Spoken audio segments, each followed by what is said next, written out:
श्रीपाद प्रबोधानंद सरस्वती जी महाराज कह रहे हैं, यदि समस्त दुखों से तुम्हें मुक्त होना है, परम आनंद की प्राप्ति करनी है। देखो, सबका लक्ष्य है, एक छोटे जीव चींटी से लेकर के ब्रह्मा तक उस परम सुख को प्राप्त करना। परम सुख की आकांक्षा सबके अंदर देख लीजिए।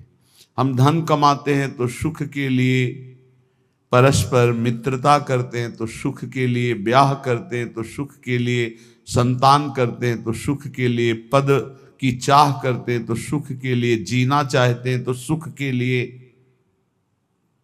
हर चेष्टा हमारी सुख के लिए है। क्यों है?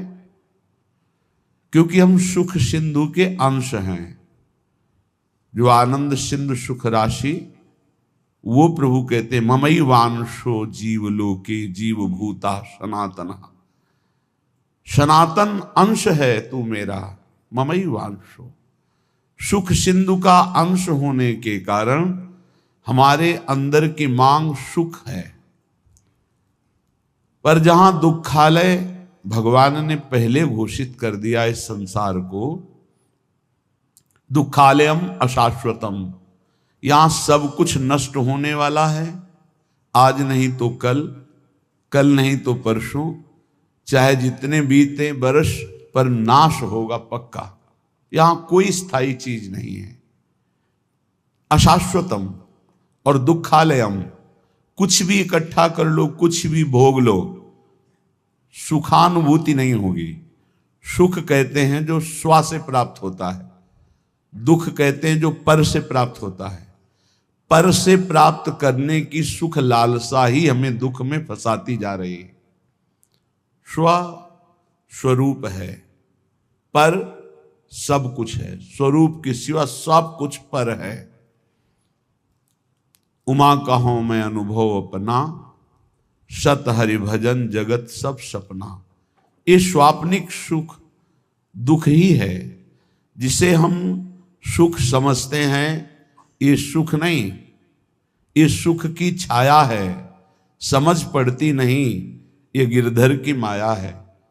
ये ऐसी माया है, ऐसा लगता है इसको भोग लिया तो सुख नहीं मिला, इसको भोगें तो शायद सुख मिलेगा, इसको चख लिया अब इसको चखे, इसको देख लिया अब ऐसे भागता रहता है मन इंद्रियों के साथ। सबकी चाह सुख है, पर ये चाह की पूर्ति जगत में नहीं होने वाली, ये प्रभु में ही होगी। चाहे जितना भटक लो, जब तुम्हें विपत्ति दुख और अशांति लगे तब भगवान की शरण में आ जाना। देखना कैसी तुम्हें शांति मिलती है, कैसे तुम्हारा हृदय आनंदित होता है। क्योंकि हम आनंद सिंधु के बच्चा हैं। हम जब अपने घर लौटेंगे तभी सुख मिलेगा। आनंद सिंधु प्रभु के नाम रूप गुण लीला के सिवा कहीं किसी को सुखानुभूति कभी ना हुई है, ना है, ना होगी। इसलिए श्रीपाद प्रबोधानंद जी महाराज कहते, नस्वर श्रुत धन जाया दिशु हरि माया मयेषु न प्रयासम कुरु पुरुषार्थ शिरोमणि माचिनु वृंदावने स्वयं पतितम। हे भाई, यदि तुम पुत्र में आसक्त होते हो, पत्नी में आसक्त होते हो, धन में आसक्त होते हो, मकान में आसक्त होते हो, मित्रों में आसक्त होते हो, तो तुम्हें रोना पड़ेगा, तुम्हें दुखी होना पड़ेगा। क्योंकि ये संबंध और ये शरीर सब नाशवान है। नश्वर सुत धन जायादिषु हरि माया मयेषु, यही हरि माया है। हरि और माया, हरि अंतर में चुपचाप मौन शांत गुप्त बैठे हैं, और माया प्रगट में चंचल दिखाई दे रही। ये जो शरीर, ये जो इंद्रियां, जो मन, जो स्वभाव, ये सब मायाकृत है। जो मैं है वो हरि का अंश है, वो हरि स्वरूप है, वो माया में नहीं है, वो मायातीत है, त्रिगुणातीत है। इस मय को शरीर में तन्मय कर देने से शरीर संबंधी भोग प्राण प्रिय लगने लगे। भोग मिलते हैं धन से, इसलिए धन प्राण प्रिय लगने लगा। धन और भोग और शरीर संबंधी रिश्ते संबंध, यही भगवान की माया ने हमको फंसा लिया। आप सब देख लीजिए कितना हृदय अशांत है सबका सबका। तुम्हें लगता है अमुक संख्या का धन मिल जाए, अमुक व्यवस्था हो जाए तो मैं शांत हो जाऊंगा। सही मानिए, आप जितना अंक सोचते हैं उतने से ज्यादा किसी के पास धन है, उससे ज्यादा व्यवस्था है, पर वो भी अशांत है। आ ब्रह्म स्तंभ पर्यंतम सर्वम मायामयम जगत, तिनके से लेके ब्रह्मलोक तक सब मायामय है। सत्यम सत्यम पुनः सत्यम हरेन नामैव केवलम। धन्य है जो सत्य सत्य पुनः सत्य हरिनाम में अपनी रसेंद्री को लगा दिया, वाकेंद्री को लगा दिया। नाम जपते हुए उसी का रसास्वादन कर रहे हैं हर समय। राधा राधा राधा, हरि हरि हरि, कृष्ण कृष्ण कृष्ण। उनका जीवन विवेक में प्रकाश में हो गया। वो देख पा रहे हैं कि अरे ये तो सब भ्रम है, जिसे मैं सुख समझ रहा था वो भ्रम है। जासु कृपा सब भ्रम मिट जाई, गिरजा सोई कृपालु रघुराई। कृपालु भगवान की कृपा से जीव ये बुद्धि में विवेक प्राप्त कर लेता है कि यहां कोई मेरा नहीं है, एकमात्र प्रभु सबके हृदय में विराजमान है। बस यहीं से उसका परम कल्याण प्रारंभ होता है, यहीं से उसका विश्राम प्रारंभ होता है, यहीं से उसे परमानंद की अनुभूति होती है। अन्यथा सब भटक रहे हैं, सब भटक रहे हैं। कुछ चंद्र मिनट ऐसे हैं जिनमें आप जो चाहो पाप कर लो या पुण्य कर लो, कोई रोकने वाला नहीं, कोई टोकने वाला नहीं। लेकिन इन चंद समय के बाद जो आपका परिणाम आएगा, फसल आएगी, वो आपको सुख और दुख प्रदान करेगी। यदि पाप कर्म किया तो भयानक दुख मिलेंगे, पुण्य कर्म किया तो लौकिक सुख पारलौकिक सुख मिलेंगे। लेकिन पुण्य और पाप दोनों से हटकर त्रिगुणातीत भगवान का नाम जप किया तो भगवत प्राप्ति हो जाएगी। पाप और पुण्य दोनों आवागमन चक्र में फंसाने वाले ही हैं। एकमात्र भगवान का भजन ही जीव को इस आवागमन से मुक्त कर सकता है, दूसरा कोई उपाय नहीं।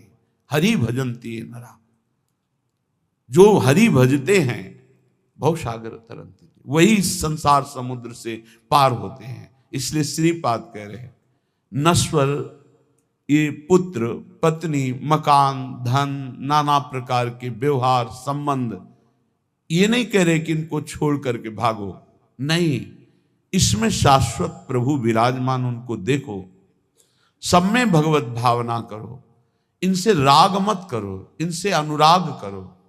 राग होता है देह से, अनुराग होता है भगवान से। सब में प्रभु बैठे, ऐसी भावना से व्यवहार करो, खूब नाम जप करो। और ये भाव कहां से आएंगे? बोले आ जाओ श्रीधाम वृंदावन। वृंदावन की भूमि में आप जब सत्संग सुनेंगे, रसिकों का संग करेंगे, तो आपकी बुद्धि का परिवर्तन हो जाएगा। जो बुद्धि सांसारिक भोगों में सुख है ऐसा निश्चय करती है, वो विवेकवती बुद्धि होकर प्रभु में सुख है, स्वरूप में सुख है, ऐसा निश्चय करने लगेगी। बुद्धि का परिवर्तन हो जाना ही उन्नति है, बुद्धि का पतन हो जाना ही नाश है। बुद्धिनाशो प्रणश्यति, शास्त्र कहता है जिसकी बुद्धि भ्रष्ट हो गई उसका सर्वनाश हो गया। जिसकी बुद्धि शुद्ध है भले कुछ ना हो, लेकिन वो परम धनी, क्योंकि उसका सही निर्णय होगा। सही निर्णय करने वाला परम आनंद को प्राप्त होता है। इसलिए श्रीपाद की बड़ी जोर की निष्ठा से धाम वृंदावन की है।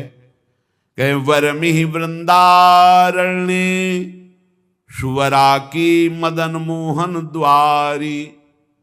वराकी, मुझे कुत्ता कुतिया बना दिया जाए वृंदावन का, ठाकुर मदन मोहन के द्वार पर, बांके बिहारी के दरवाजे पर, राधा वल्लभ जी की सीढ़ियों पर गिरा हुआ प्रसाद चाटेंगे और यहां ब्रजवासियों की फेंकी हुई जूठन खाकर हर समय प्रिया प्रीतम की चरणारविंद की रज में पड़े हुए उनकी कृपा मनाते रहेंगे।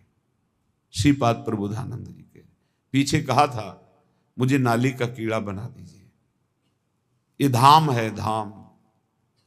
हरिराम व्यास जी कह रहे, हो मन वृंदावन को श्वान। हे हरि, कृपा करो मेरे मन को, यही अच्छा लगता है कि अगर मुझे अगला जन्म मिले तो वृंदावन में ही मिले, भले मुझे कुत्ता बना दिया जाए। वृंदावन का बड़ा लाभ है, यहां हर योनि भगवत प्राप्ति कर लेती है। जैसे यहां आप देख रहे हो, कुत्ता है या शूकर है या अन्य जीव हैं, देखो ये रज में लौटते हैं। जिस रज को ब्रह्मेश्वरादि सुदरूह पदारविंदो श्रीमत् पराग परमाद्भुत वैभवाया, परम अद्भुत वैभव जिस रज में छुपा हुआ है, जो भगवान ब्रह्मा जी सनकादि शिवादि याचना करते हैं इस रज में निरंतर वास करने के लिए। जो रज शिव सनकादि के याचत सो रज शीस चढ़ाऊं, उस रज में वो स्वान रात दिन सोता है, रात दिन उसी में शयन करता है। भोजन मिलता है तो उसी रज में मिलता है, और प्राण निकलते हैं तो इसी रज में निकलते हैं। और वृंदावन प्रभाव सुन अपनो ही गुण देत, जैसे बालक मलिन को मातु गोद भर लेत। यहां जिसका भी शरीर छूटता है, ये धाम है, वो भगवत प्राप्त हो जाता है, वो प्रियाजू को प्राप्त हो जाता है।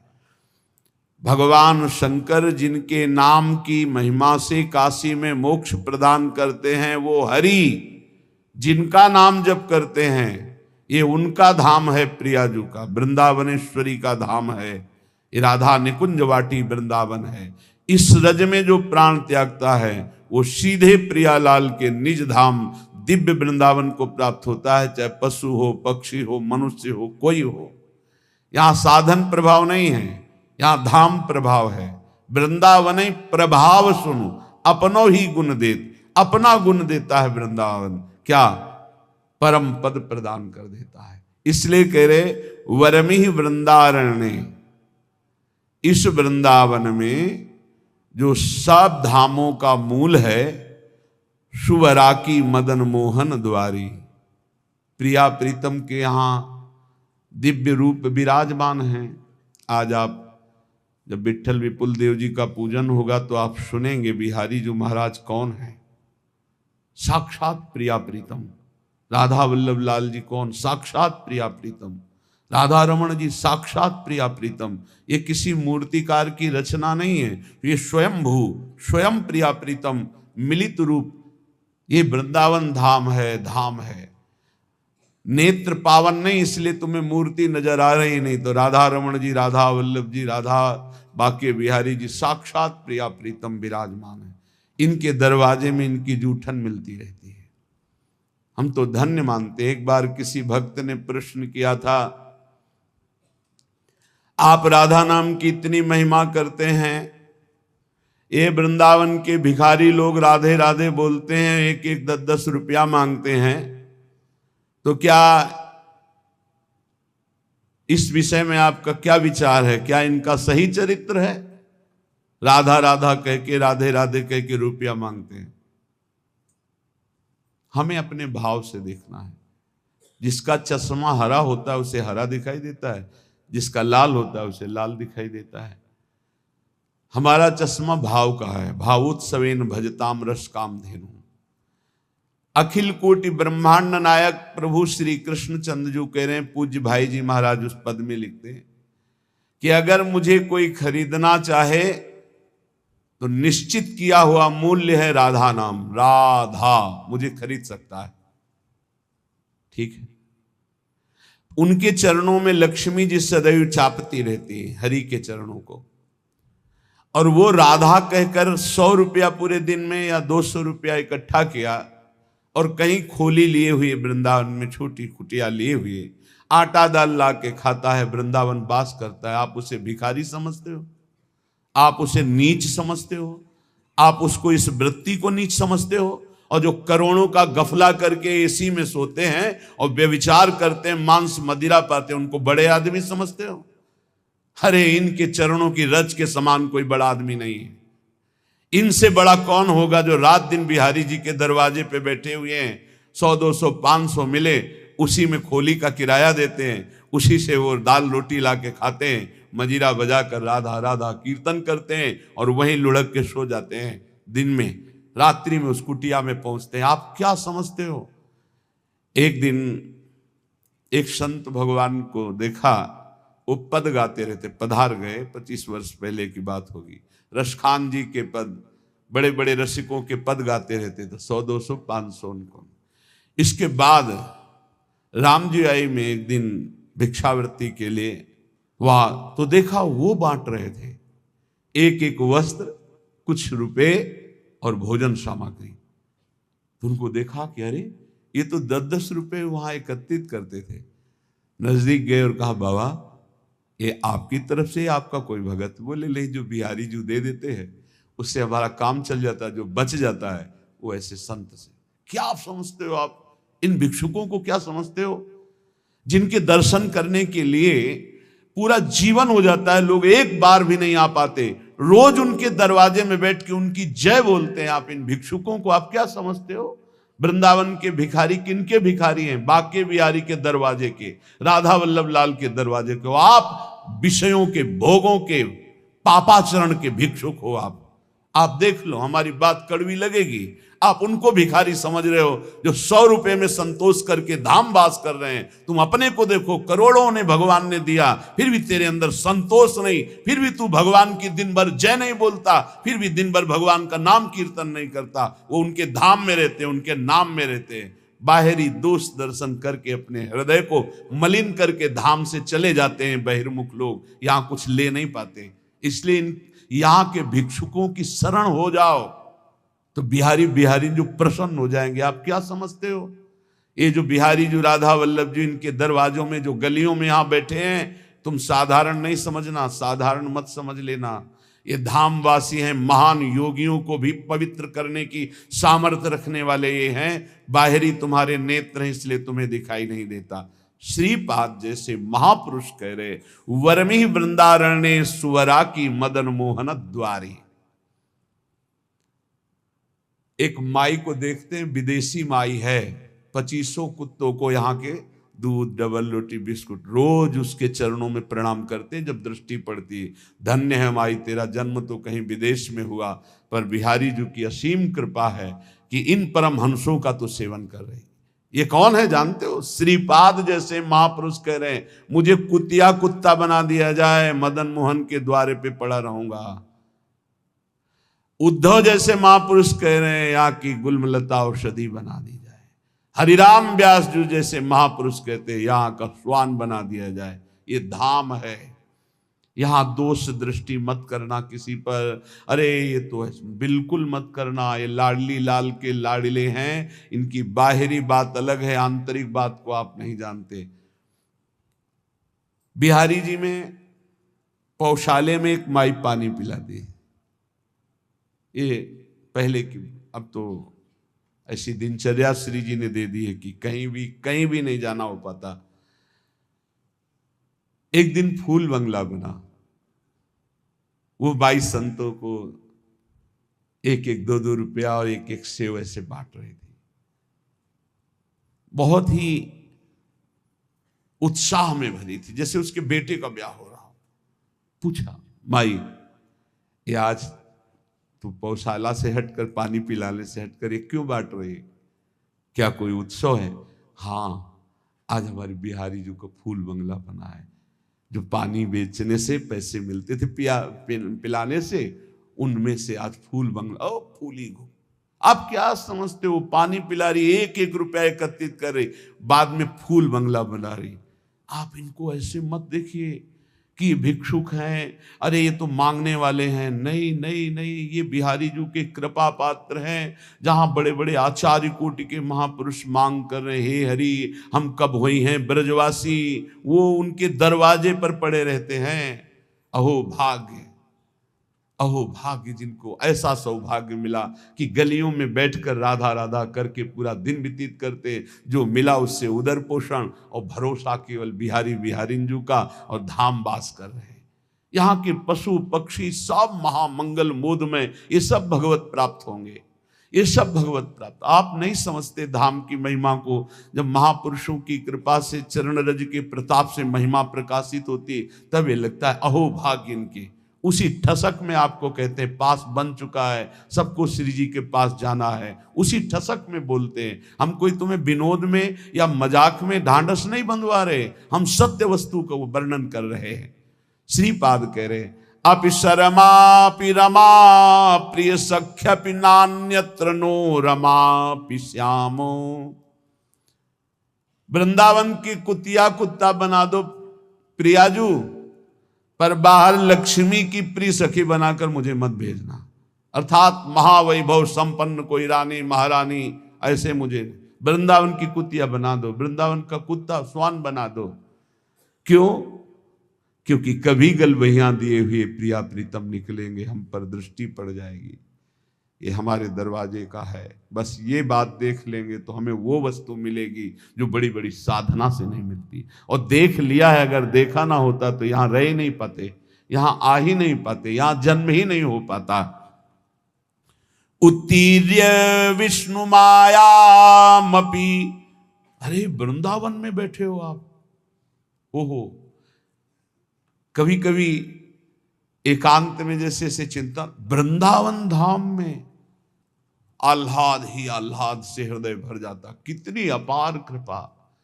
कहां नारकी क्षेत्रों में प्रकट होने वाले जीव, और कहां परम धाम वृंदावन में जीवन व्यतीत हो रहा है।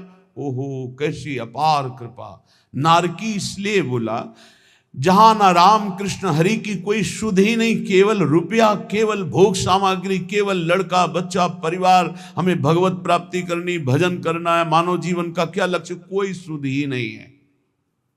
तो जिन हरि भगत हृदय नहीं आनी, जीवित सब समानते, मुर्दे के समान जीवन व्यतीत हो रहा है। नारकी गतियों की प्राप्ति होती है। उत्तीर्ण विष्णु मायामपि, धाम में जो वास करते हैं विष्णु माया से उत्तीर्ण हो जाते हैं। आनी है, ये आनी है, धाम की मर्यादा है, ये महिमा है। यहां जो वास करते हैं भगवान की माया से मुक्त हो जाते हैं। धाम का प्रभाव, यहां की रज का प्रभाव। एक बार सत्संग में सुनाया था, एक बहुत बड़े ज्योतिषाचार्य अपने मित्र के साथ श्रीधाम वृंदावन की भूमि में प्रवेश किए। उनके मित्र कहते थे कोई चमत्कार दिखाओ अपनी ज्योतिष का, आप तो बड़े भारी ज्योतिषाचार्य हैं। अचानक एक आदमी के ऊपर दृष्टि पड़ी, वो थैला लिए यात्रा में आया था, धाम यात्रा। समय से गणित लगाया, कोई परिचय नहीं, बस समय से, और कहा इसकी कल मृत्यु होगी और इसके कर्मानुसार इसको अधोगति प्राप्त होगी, प्रेत योनि को जाएगा। कल 12 बजे इसकी मृत्यु होगी, इसको सांड मारेगा, बैल मारेगा और ये मर जाएगा। तो उनका कल तक इस आदमी का पीछा करूंगा, जहां ये रोकेगा आसपास रुकूंगा, जहां चलेगा चलूंगा, देखूंगा तुम्हारी ज्योतिष सत्य है कि नहीं। तो उनका परम सत्य है, तुम देख लेना कल 12 बजे मारा जाएगा। ठीक उनका अनुसरण किया। वो बाहर से आए हुए यात्री थे। ठीक 12 बजे एक सांड जिसके बगल से वो निकले, वो एक मिट्टी के पिंड में वो खूब ऐसे खेल करके आया था, तो सींगों पे उसके रज लगी थी। काल स्वरूप एकदम हुआ, दौड़ा, ऐसे मारा, पूरा पेट में ऐसे सींग घुस गई, उठा लिया, पटक दिया, चल दिया। अब वो आश्चर्यचकित ज्योतिषाचार्य, भजनानंदी, गायत्री अनुष्ठान करने वाला, पवित्र दृष्टि वाला, धाम की कृपा से उसने देखा कि वो दिव्य तेजोमय होकर के वो भगवत स्वरूप में विलीन हुआ। वो बड़ा आश्चर्यचकित, दोनों जो उनका मित्र था उसने कहा तो बड़ी खुशी की बात, आपने जो जो बात कही वो बात हो गई। बोले तुम प्रकट बात देख रहे हो, मैं उसे नहीं देख रहा, मैं ये देख रहा हूं कि इसकी दुर्गति होनी थी और ये तेजोमय होकर के कैसे विलीन हुआ। अब इस बात के लिए वृंदावन के किसी रसमर्मज्ञ की जरूरत है, तो किसी रसिक से मिले। उन्होंने कहा कि मैं बहुत बड़ा ज्योतिषाचार्य हूं, आज तक मेरी ज्योतिष मिथ्या नहीं हुई, पर आज मिथ्या होते दिखाई, इसकी दुर्गति होनी थी, ये तेजोमय होकर कैसे विलीन हुआ। तो उन्होंने कहा जिस सांड ने मारा उसकी सींग पर रज थी, जब पेट में मारा तो उसके पेट में रज गई, और जे ही प्राण छूटे तो रज के प्रभाव से वो भगवान को प्राप्त हो गया, उसे भगवत प्राप्ति हो। ये वो धाम है, घोर पापाचारी को भी परम पद प्रदान कर दे।